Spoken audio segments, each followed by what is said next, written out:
And welcome back, rugby fans, to Rugby411. As always, I'm your host. My name is Joshua Shibata, and this is our Week 7 power rankings for the MLR 2025 season. Another exciting week of MLR action. Quite a bit of movement on the power rankings because of some very interesting developments, including a I feel, kind of a shocking game between the two powerhouses in the Western Conference. Maybe not, I still think kind of shocking with the results, but really more the score line. And of course, we'll go into that once we talk about that match. But again, if you've never seen my power rankings before, it's all about what happens on the pitch. Not necessarily the standings in the respective conferences. It's about who you beat, where you beat them, whether or not it's at home or whether you beat them on a away game. If you're a lower ranked team that upsets an upper ranked team, or if you're an upper ranked team that barely squeaks by a lower ranked team, that does make some differences. And as you guys might have saw last week in my video, for the very first time, I actually had two teams that won, but unfortunately were not very impressive wins against teams they should have probably really beat down, and so they actually slid down a spot. So it doesn't happen this week, but there is still some very interesting developments in this week's power rankings. So first and foremost, once again, we have to start at the bottom with the so far still winless Anthem Rugby Carolina. Now, with that being said, bluer skies are on the horizon for this team, of course, as we'll preview their next matchup. But once again, Anthem Rugby Carolina, another heartbreaker of a game. Not barely, but losing to the two-time MLR champions, the Seattle Seawolves. And I might as well put them at the space they are. They are this week at the number 9 spot. And that is where they were last week. Again, winning against Anthem Carolina, who have yet to win a game in franchise history, 25-17.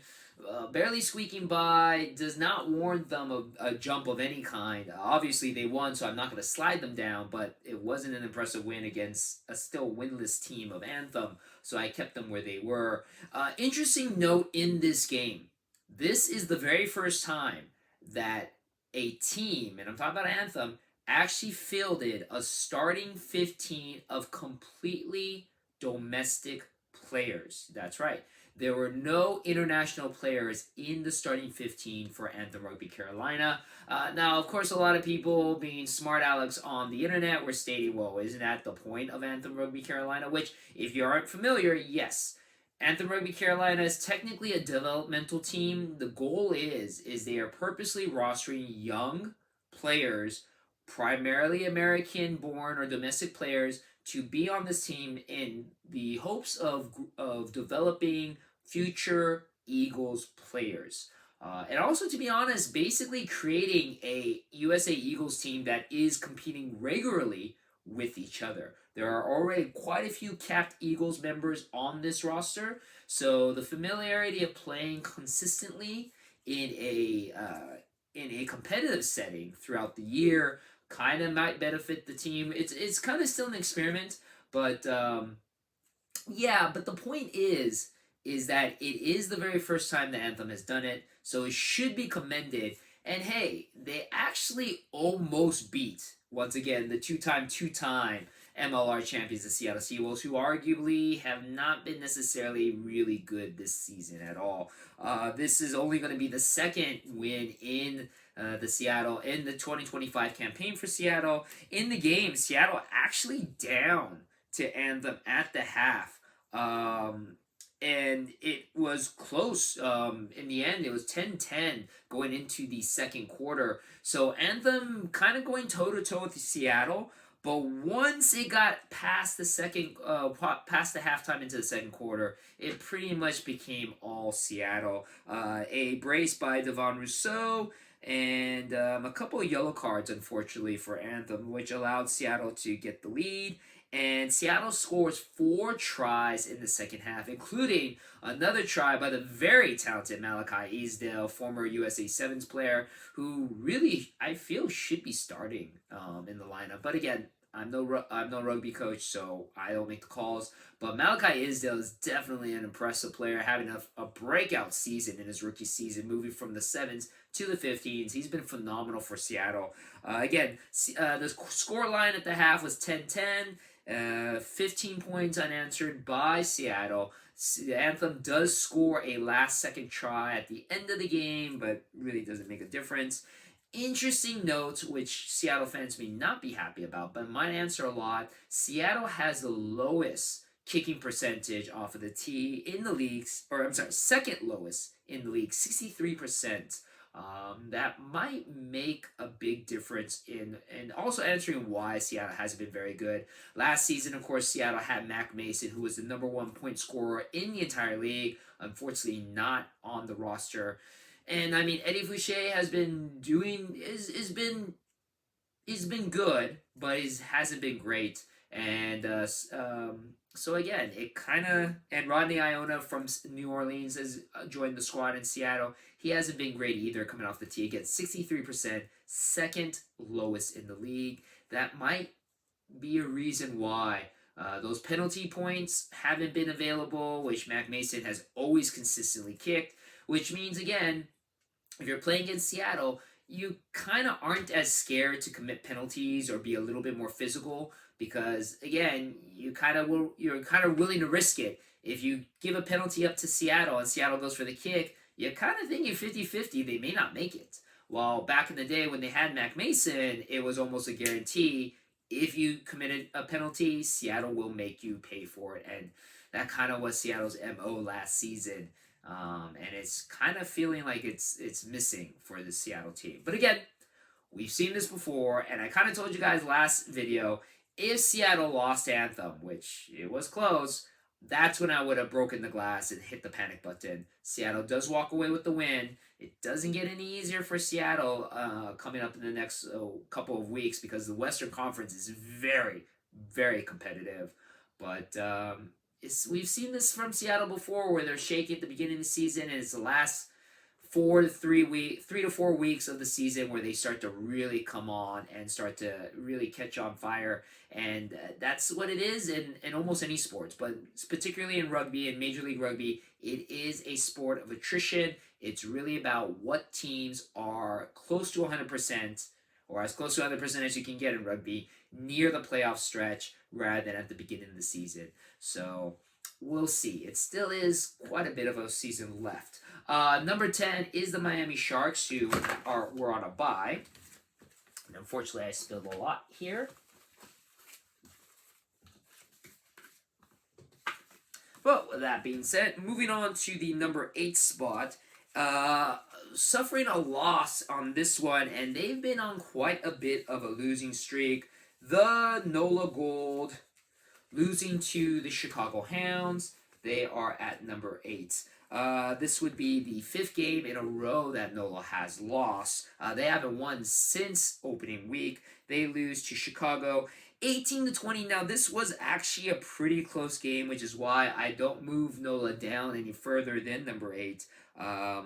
In the game, NOLA actually starts off pretty hot. They score 11 points in the first 10 minutes or so. There was a beautiful tightrope try scored by fullback Dorian Jones, who had a really great game for NOLA Gold. They even scored a couple of penalty kicks from Dorian Jones because of a couple of yellow cards by Chicago. Chicago is the second most carded team in the league, unfortunately right behind RFCLA.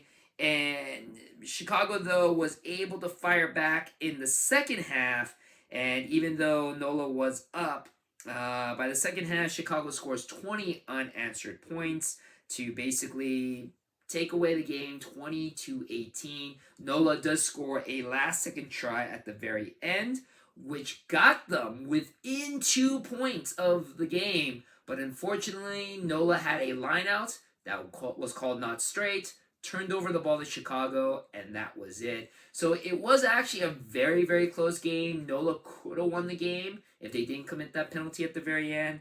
But it is a little surprising NOLA started the game up 11-0, and then they ended up losing 20-18. So NOLA just kind of fallen asleep in the second half. And again, they are on a 5-game losing streak, haven't won since week 1. NOLA not looking so good right now going into further into the season. Next, at number 7, we have a kind of a surprising development. I didn't think Utah was going to lose this game against the reigning defending two-time MLR champions New England Free Jacks, especially in Zion Stadium. But Utah, unfortunately, falling, as I mentioned before, to New England, 26-33. Again, another close game in this one, and another one which is kind of similar to the Chicago NOLA game. Utah kind of coming out on fire. It was a very competitive game. Utah was at the beginning scoring tries. There was a beautiful try by Jordan Trainer, who formerly of the LA Guillotines, now with the Utah Warriors, has had a phenomenal season returning to Major League Rugby. He took a year off to play in in New Zealand, if I'm correct, and now back with Utah Warriors. And he had a great little footy pass where the ball was thrown. Jordan Trainer kicked the ball. He didn't even touch it with his hands. He kicked it to Nick Ben. Nick Ben scored. It was a beautiful try. Utah scored 4 tries in the first half to get the bonus point. They were up 26-5. And then just like the NOLA Chicago game, all of a sudden in the second half, it was all New England. New England scored 4 tries in the second half. Utah did not score 1. Completely took the Zion Stadium crowd out of the game. And again, if you've ever watched the Utah game, that crowd is very, very loud, very vocal, very similar to the Seattle crowd. But when New England just kept scoring tries, really took the crowd out of it, and Utah just could not bounce back. And that was pretty much it. So again, Utah was up 26-5 in the first half, and then 4 unanswered tries by New England to pull away 33-26. Utah is in the number 8 spot, number 7 spot, dropping down 1 spot. Now, at the number 6 spot, this is the big one, the biggest dropper in the week, who what used to be undefeated, suffering their very first loss of the season. The San Diego Legion dropping from number 1 all the way to number 6. And that obviously means there is a new number 1, and that would be the team that beat them.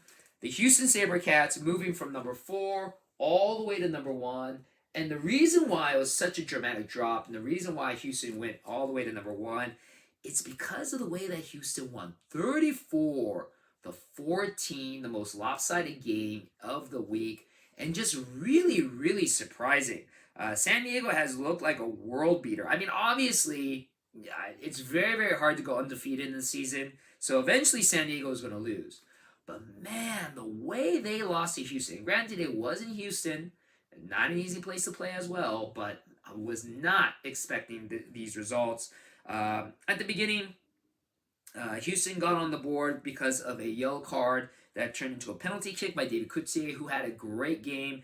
Man of the match, in my opinion. 12 points in that game. 1 try, 3 for 3 off the tee. Shiloh Klein, though, then scores for San Diego on a heads-up play to give San Diego the first try and the lead. And then that was pretty much it. After that, Houston strikes back to take the lead. And in the first half, it was 17-7 Houston. And then in the second half, it was also 17-7 Houston. Houston just played a dominant game over San Diego. San Diego really looked, I don't know, they just looked really out of it. Travel sometimes gets hard, and San Diego just looked like they had such a jet lag problem. They did not look ready to play. Houston just mauled them. Very, very impressive performance for Houston. We'll see if San Diego can bounce back in this upcoming week, but man, Houston looks good. Which does not bode well for RCLA, my LA team, because they will be going to Houston to play Houston again. Houston gets to play another home game. But Houston is your new number 1 team, looking very, very dominant right now. And moving up to number 5, as I mentioned before, the New England Free Jacks, who came from behind. They were down 26-5 to come back with 4 tries scored in the second half. It should be noted, again, New England, just like Seattle, has been kind of struggling this season. It's funny that the only 2 teams that have ever won 2 championships, 2 championship shields in Major League Rugby are the teams that are really struggling this season. New England, it could be because, unfortunately, the loss of Jason Patros, their very, very talented fly half. Unfortunately, it does seem like maybe the injury that Jason Patros is suffering is pretty severe, because it was just announced that Dan Hollinshead, Major League Rugby veteran and former RCLA player, fly half, is joining the squad as a mid-season kind of replacement. The only reason why he would be joining the squad is because, again, it sounds like Jason Patros, who hasn't been playing for the last couple games, will not be playing for the next couple games. Again, that will make a big difference. I really do feel that Jason Patros has been a huge reason for New England's success, especially these last 2 seasons, winning back-to-back Major League Rugby Shields. We'll see if the New England Free Jacks can bounce back from that. We'll see if Dan Hollinshead is the answer and replacement. But right now, New England, though, with the win over Utah, isn't looking very strong so far this season. Now, at number 4, we had a pretty entertaining game for these next 2 ones. And I'm going to put Chicago here because they had a bye.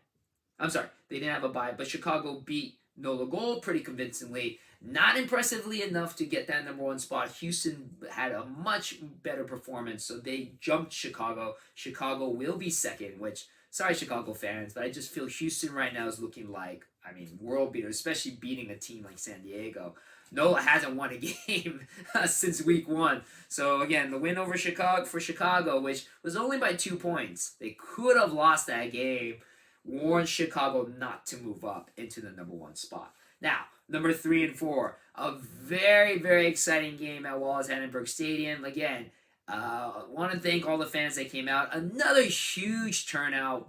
Wonderful to see the support. LA is cooking when it comes to rugby, Major League Rugby, and man, the fans were not disappointed. It was tries galore. It was the 3rd highest scoring game in Major League Rugby history. 98 total points, 9 tries, I believe, between the 2 sides. 8 tries between the 2 sides.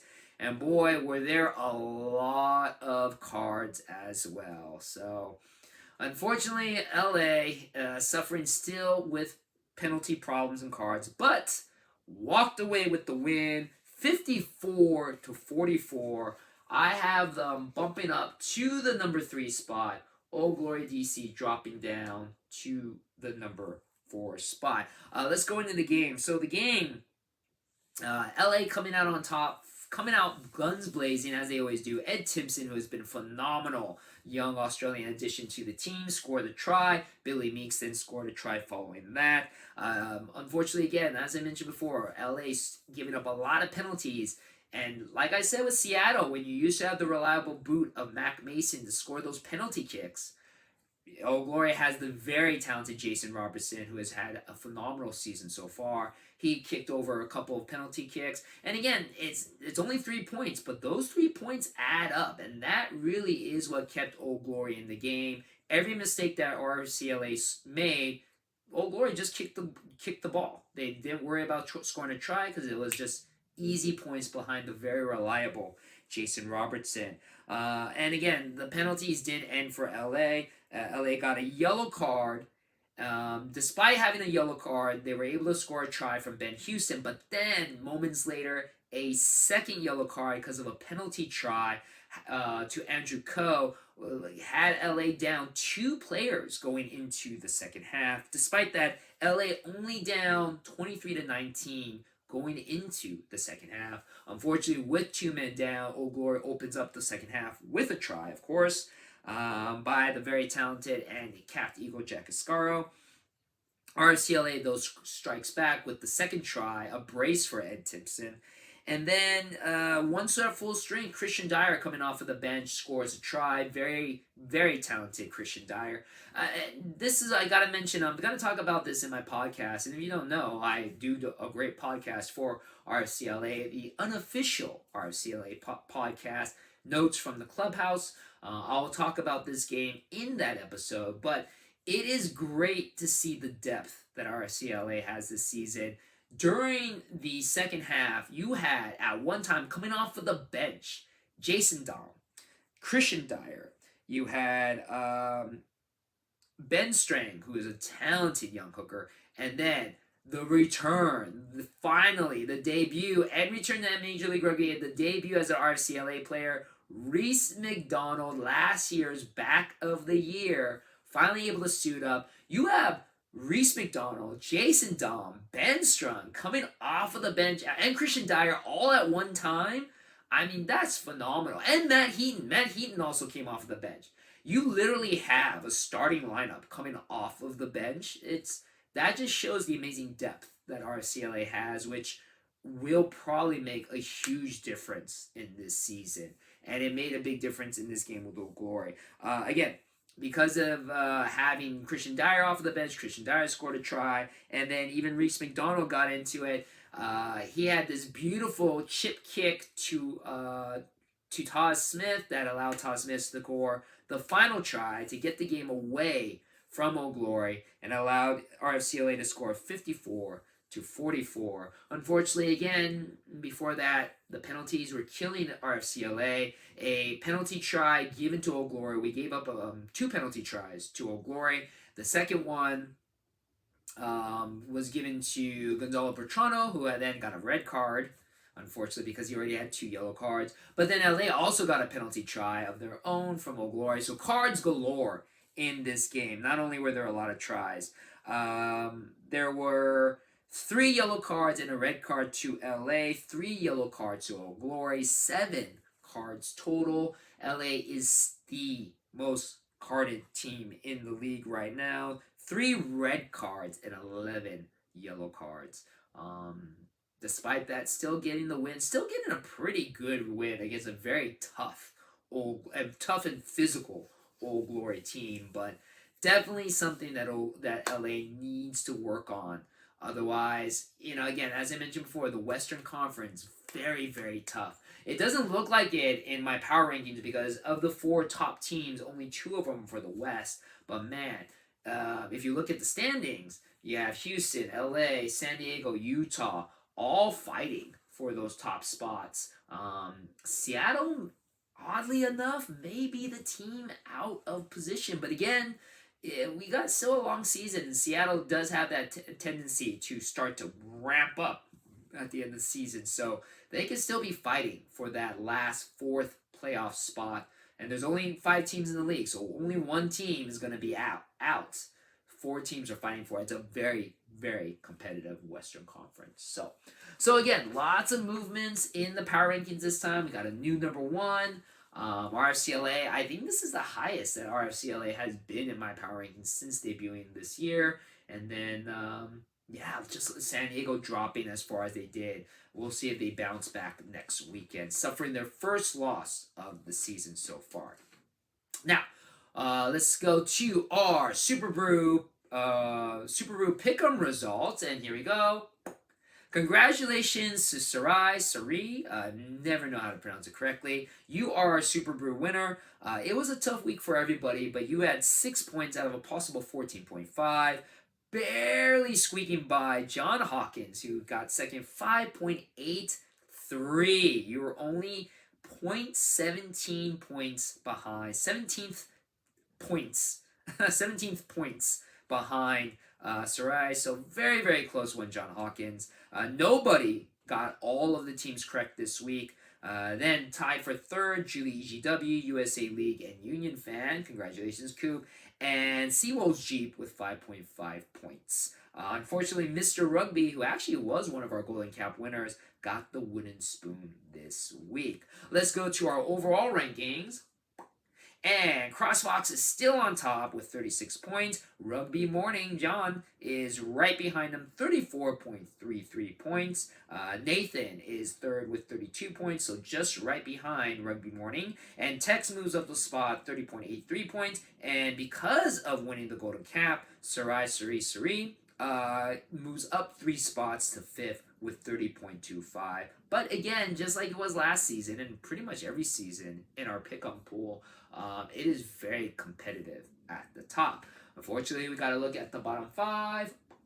And number 24, Lady Juliet, moves up a spot to the 24 with 22 points. Leon, unfortunately, drops down 4 spots. He had a pretty bad week. Goes to 20.5 points. Theo God, GMV Rugby, and Melvin Rocker stay at the bottom 3. So, once again, always want to thank all of our participants in our SuperBru Pick Em pool. The pool is still technically open. I will be closing at the halfway point of the season, which of course is going to be week number 9. We are just a couple weeks away from that. So make sure if you do want to be part of it, I mean, I don't think you can win anything, but it's still a lot of fun. And you never know, you might actually make it at least to the top 5. It's not impossible if you at least get a couple of gold caps under your belt. But as always, let me know what you think about our power rankings. Let me know if you think your team deserves to be where they are. Maybe I'm correct with where they are. Let me know. And as always, thank you very much for checking out my videos, and I'll see you on the pitch.